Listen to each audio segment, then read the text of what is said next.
কালীপুজোর দিন সন্ধ্যাবেলা আমরা কি কি করলাম সেটা আজকে শেয়ার করব। দুপুরবেলা লাঞ্চের পর আমরা একটু রেস্ট করে নিলাম। তারপর সন্ধ্যাবেলা দিদি আর জামাইবাবুর আবদারেই বোনের গানের রেওয়াজ হয়ে গেল একটু। তারপর আমরা সবাই মিলে বাজি ফাটাতে বেরোলাম আমাদের দালানে। কালী পুজোয় আমরা যে বাজিগুলো কিনি সেগুলো একটু একটু করে জমিয়ে রেখে দিই এই কালী পুজোয় ফাটাবো বলে।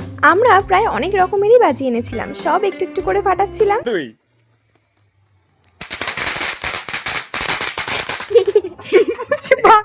তোমরানো বিড়ি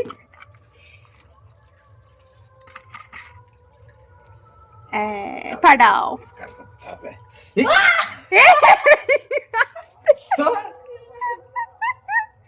এক্ষুনি অ্যাক্সিডেন্ট হয়ে যাচ্ছিল। জোরে দুটো দাদা সাইডে দাঁড়িয়ে পড়ছে, ওকে আগুন দিতে দিয়েছে।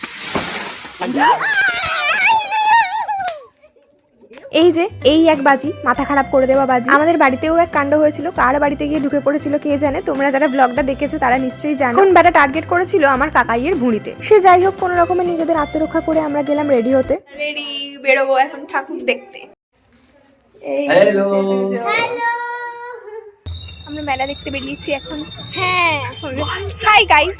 Hi guys. Hi guys. মেলায় যাওয়ার পথেই বড়রা দাঁড়িয়ে পড়লো গুজিয়া কিনতে। এই দাদাকে পটিয়ে পাঠিয়ে সাইড থেকে একটা চিনির ডেলা নিয়ে এই দুটিতে মিলে লড়াই করছে কে খাবে এটা। আসলে ব্যাপারটা হচ্ছে জামাইবাবু এক কামড় বসিয়ে দেখেছে ভালো লাগেনি, তাই শালাবাবুকে গচিয়ে দেওয়ার ধান্দা। সে যাই হোক, ওদের তো লেগেই আছে।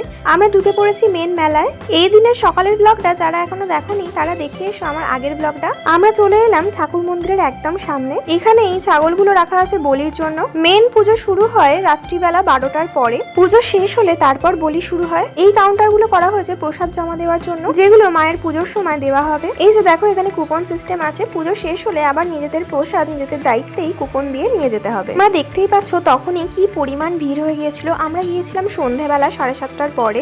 রাস্তার দুধারে এরকম অনেক রকমারি জিনিসের দোকান বসেছিল।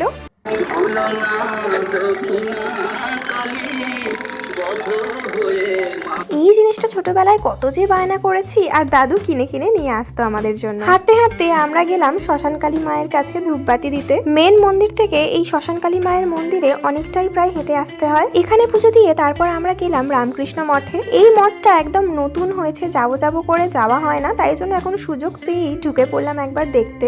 এর পরের ভিডিওতে তোমরা দেখতে পাবে মেলায় আমরা কি কি খেলাম আর কি কি রাইডসে চড়লাম। তোমাদের এই ভিডিওগুলো দেখতে কেমন লাগছে প্লিজ একটা কমেন্ট করে জানিও। ভালো লাগলে লাইক করে দিও আর সাবস্ক্রাইবটা করো তাড়াতাড়ি। পরের ব্লগটা নিয়ে ফিরে আসছি খুব শীঘ্রই। তাহলে আজকের মতো টাটা।